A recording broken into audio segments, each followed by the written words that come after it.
The Blanton Museum of Art is home to over 18,000 works on paper. About 15,000 of those works are prints.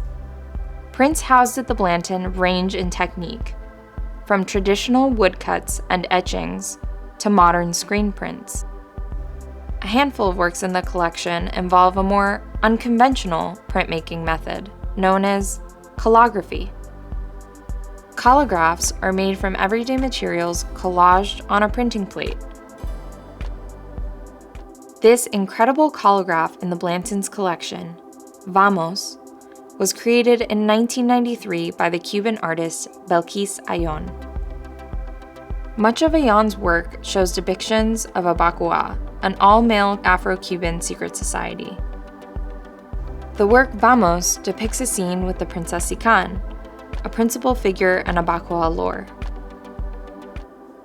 The thematic content of Ayón's work has garnered a lot of attention, but less is acknowledged about the artist's use of collagraphy. Ayón has been praised for the impressive tonal variations she achieved in her prints, from velvety and impenetrable blacks to grays that resemble aquatint and translucent whites. Her intricate figures stand out against equally patterned and detailed backgrounds, something that's especially hard to produce in a collagraph. So how did Ayón achieve her technical mastery? In this video, we'll examine how she created extraordinary prints with such a variable technique through the practice of imitation. You're doing great. So then we cut out the eyes. Yep. Teaming up with Enrique Figueiredo, an artist and professor of practice in studio art at UT Austin, we set out to learn as much as we could about Ayón's work by using a material approach to art history.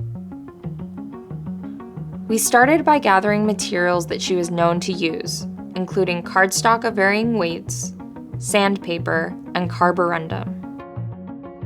Ayón most likely would have traced an original drawing directly onto her plate before starting to collage different materials onto it.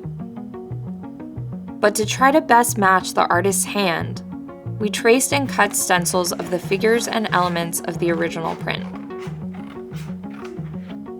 Since the plate of a print is always the mirror image of the final work, we flipped our stencils around when we glued them onto the mat board. Modeling paste was brushed onto the background, and we used toothpicks to recreate the grass-like texture. In the original work, Ayón might have used her finger to create the designs on the figures. We imitated the pattern using popsicle sticks and the back of a paintbrush.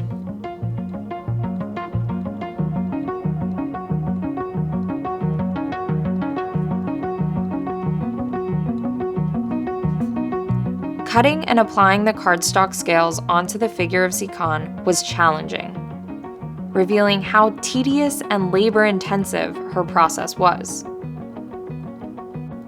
Leaving space between each scale, we hoped that during the inking process, the ink would stay within the cracks. Lastly, the top left corner was painted with carborundum, a material Ayón frequently used. Carborundum is a gritty material originally used to grind down lithography stones. When it became incorporated into collagraph printing, it was mixed with an adhesive or glue to produce tonal variants and sandy textures. Several hours after the plate dried, we sealed it with a varnish, a thin, glue-like clear coating that would reinforce our materials in place for the inking process. And then, we let it dry.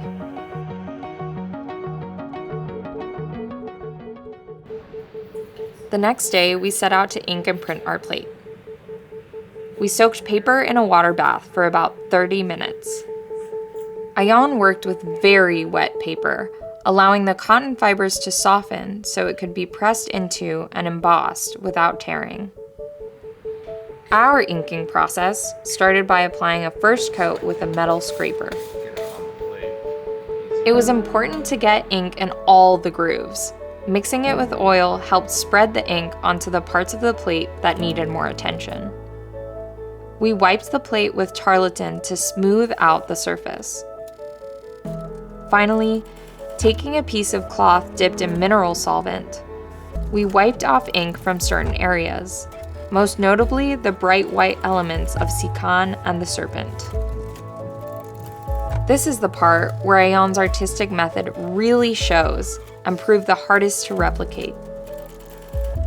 As Enrique said during our process, Ayon painted by erasing, creating all the gradients by wiping certain areas of the plate more than others. Then came the moment of truth, to see how closely we could emulate Ayon's techniques.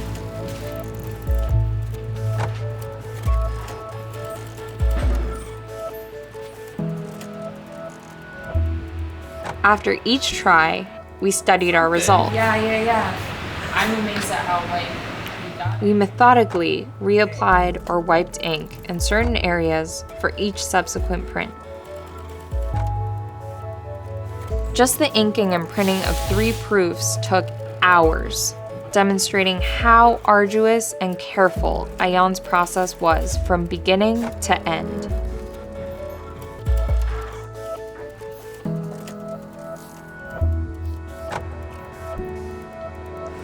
I mean, we got the separate shapes and areas correct.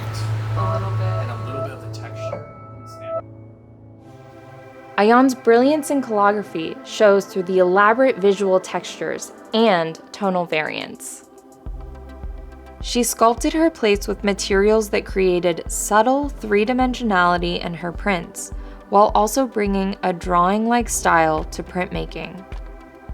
In our experiment, we were able to closely imitate Ayon's textures in the sandpaper and molding paste areas.